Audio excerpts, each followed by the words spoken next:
You know how in your favorite video game a character's jump feels just right? Or how engineers can build massive bridges that somehow don't fall down? Well, the secret sauce behind a lot of that is something called a Euclidean vector. Today, we're going to pull back the curtain on this amazing mathematical tool and see just how much it shapes the world around us. So here's our game plan. First, we're going to cover the absolute basics, what a vector even is, and what makes it special. Then we'll open up the toolkit and see how to actually work with them.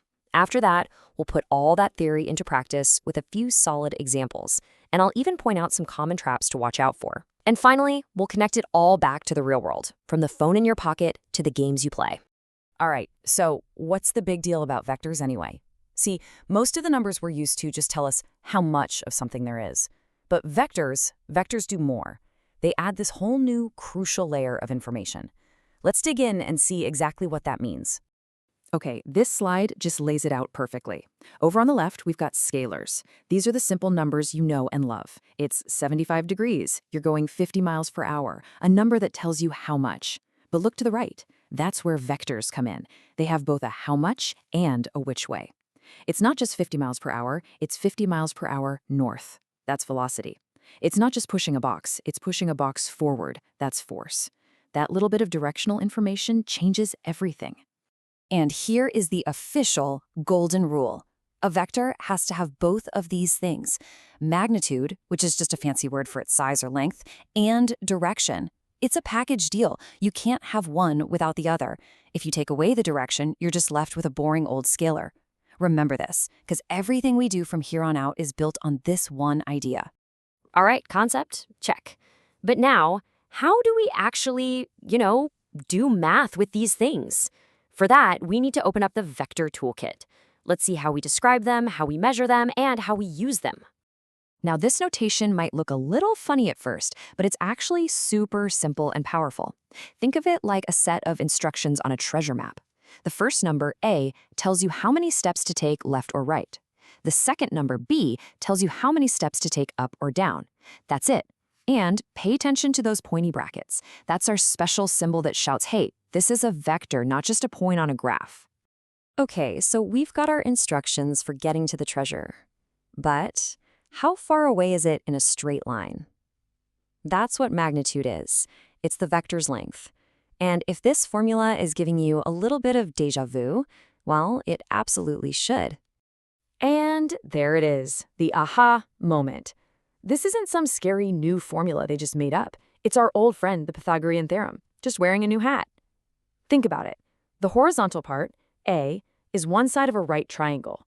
The vertical part, B, is the other side. And the vector itself? It's the hypotenuse. So when we do the square root of a squared plus b squared, we're literally just finding the length of the hypotenuse. It's that simple. Theory is great, but the best way to really understand this stuff is to roll up our sleeves and get our hands dirty. So let's run through a few examples and see how all these tools actually work in practice. Let's start with a classic, finding the magnitude. We have the vector 3, -4. So we just pop those numbers into our formula. We get the square root of 3 squared plus, and be careful here, -4 squared. That gives us the square root of 9 plus 16, the square root of 25, which is 5. Boom. The length of our vector is 5 units. Okay, what if they don't give you the vector, but instead they give you a starting point and an ending point? No problem. The rule is super simple, but you have to remember it. It's always end point minus start point. So for the x part, we take the end x, which is 4, and subtract the start x, which is 1. For the y part, we take the end y, 6, and subtract the start y, 2. And we get our new vector, 3, 4. Now this slide demonstrates a really important idea. Look at those two vectors, u and v.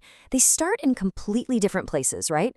But when we calculate their components, n minus start for both, look what we get. The exact same vector, 2, 5. This proves that a vector is only defined by its length and its direction, not by where it starts. You can literally pick a vector up and slide it anywhere on the coordinate plane, and it's still the same vector. All right, pay attention, because this next section is going to save you a ton of frustration. We're going to talk about the most common, easy-to-make mistakes people run into with vectors. Knowing what they are ahead of time is half the battle. So based on what we literally just did, take a second and think. What do you think is the #1 slip-up when you're trying to find that vector between 2 points? Yep, you probably guessed it, getting the subtraction backwards. If you do start minus end, you'll get a vector that's the right length, but it'll be pointing in the exact opposite direction. So burn this into your memory, end minus start, always. A couple other quick things. Get your brackets right, parentheses for points, pointy ones for vectors, and don't forget to actually square the numbers in the magnitude formula. Simple stuff, but it'll save you points. We've been pretty deep in the numbers and formulas, so let's zoom out for a minute. Why does any of this actually matter? Well, as it turns out, vectors are the invisible language that describes a huge part of the physical world. I mean, just think about the GPS on your phone. When it tells you to go 3 miles north, what is that? It's a vector. It has a magnitude, 3 miles, and a direction, north. Then it says go 4 miles east. That's another vector. You're literally just following a path made of vectors. So, after you've gone 3 miles north and 4 miles east, how far are you from where you started as the crow flies? Well, that's just the magnitude of the overall vector. And hey, look at that math. It's our Pythagorean theorem buddy again. The square root of 3 squared plus 4 squared is the square root of 25, which is 5. The math we just learned perfectly predicts that the shortest path is 5 miles. And the applications are just endless. Pilots are constantly using vectors to figure out how a crosswind is going to affect their actual flight path. Game developers use them for pretty much everything. Character movement, physics, making things bounce realistically, and of course, for engineers and physicists, vectors are the absolute bedrock for modeling forces, from the stress on a building to the orbits of planets. So I'll leave you with this final thought. Right now, wherever you are, there are invisible vectors acting on you. The force of gravity is a vector, pulling you straight down. The force of your chair or the floor is another vector, pushing straight up. But what else? What other hidden vectors are shaping your world in this very moment? Once you start looking for them, you'll start to see that they are absolutely everywhere.